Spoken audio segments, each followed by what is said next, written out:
வாழ்வும் வழிபாடும் என்ற பகுதியிலே சிவசக்தி அப்படிங்கிற ஒரு அம்பாளை சிந்திக்க போகிறோம்.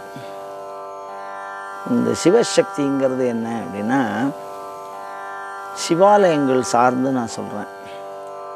சிவாலயங்களில் சுவாமி பேர் போடும்போதே என்ன சொல்லுவா, ஒரு பத்திரிக்கை, ஒரு கும்பாபிஷேகம், அந்த கோயிலோட பேர், நீங்கள் எந்த கோயிலுக்கு போகிறீர்கள் அப்படின்னு கேட்டால், இப்போ திருக்கடையூரை சொல்கிறோம் அப்படின்னா அபிராமி சமேத அமிர்தகடேஸ்வரர்னு சொல்லுவாள். திருவெண்காடை சொல்கிறா பிரம்ம வித்யாம்பிகா சமேத ஸ்வேதவனேஸ்வரர்னு சொல்லுவாள். சிதம்பரத்தை சொல்லணும்னா சிவகாமி அம்பிகா சமேத நடராஜ சுவாமி அப்படின்னு சொல்லுவாள். திருமூலநாதர் அப்படின்னு. அந்த மாதிரி ஒரு சுவாமியினுடைய உமைய பார்வதி அப்படின்னு சொல்கிற வழக்கம், உமைய பார்வதி திருமூலநாதர் அப்படின்னு சொல்கிற வழக்கம் இருக்குது. கமலாம்பிகை தியாகராஜா அப்படின்னு சொல்கிற வழக்கம் இருக்குது. அந்த மாதிரி எந்த ஒரு அம்பாள் பிரதான சக்தியாக இருக்கோ அந்த சக்திக்கு தான் சிவசக்தின்னு பேர். இந்த சிவசக்தியை வழிபாடு செய்வதனால்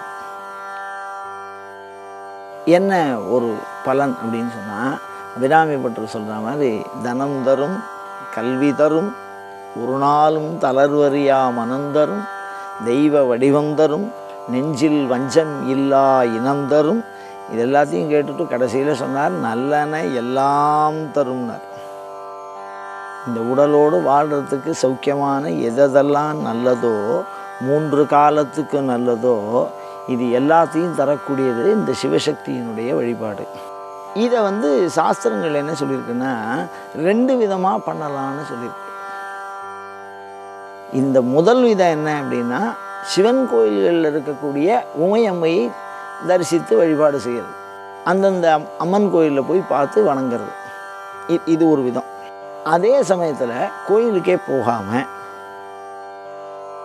கோயிலுக்கே போகிறதில்ல, ஏதோ ஒரு சூழல் சந்தர்ப்பம், கோயிலுக்கு போக முடியாத சூழல் அப்படிங்கிற சந்தர்ப்பத்தில் இதே உமையம்மையை அந்த உருவத்தோடு பார்க்காம 8 இடங்களில் இந்த சிவசக்தியை எண்ணி வழிபாடு பண்ணலான்னு சொல்லியிருக்கு. அந்த 8 இடங்கள் என்ன அப்படின்னா, பிருத்திவினா பூமி, அப்பு அப்படின்னு சொல்லி, அதாவது ஜலம், ஜலத்தில், தேயு நெருப்பில், வாயு காற்றில், ஆகாசம் வெளி, சூரியனில், சந்திரன் அப்படி, ஆன்மா தனக்கு உள்ளேயே, ஆன்மானா யார் வணங்குறாளோ அவளுக்கு உள்ள ஆன்மா. இது எல்லாம் கடந்த நிலைக்கு சிவன்னு பேர்.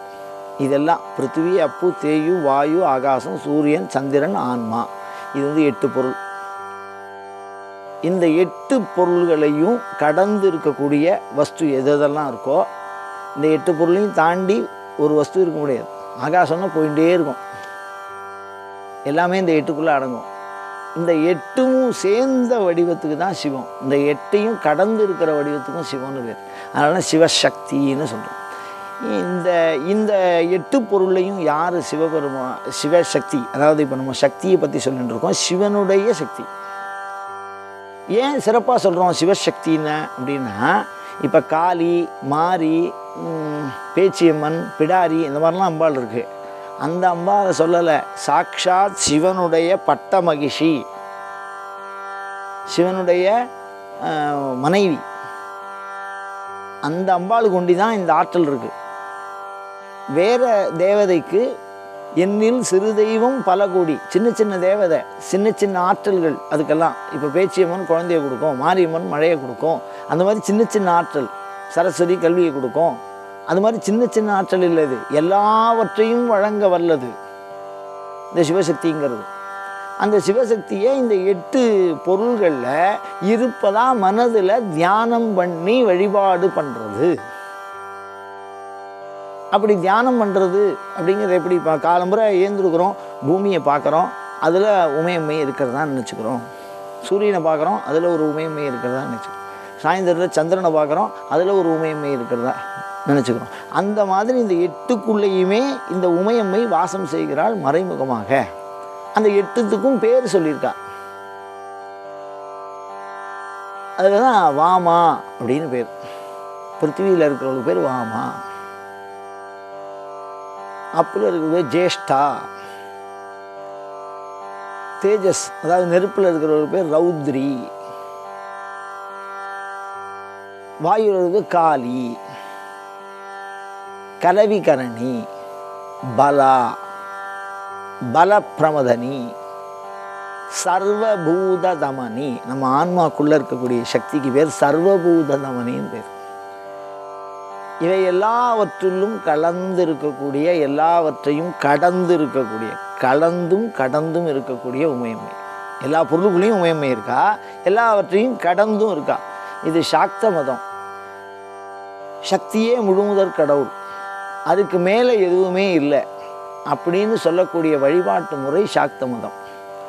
அந்த சாக்த மதத்தில் மிகப்பெரிய தெய்வமாக சொல்லப்படுறவ இந்த மனோன்மணி. அதுதான் கோயில்களில் இருக்கக்கூடிய மனோன்மணி. இது எல்லா இடத்துலையும் இருக்கக்கூடிய ஒரே சக்தி மனோன்மணி.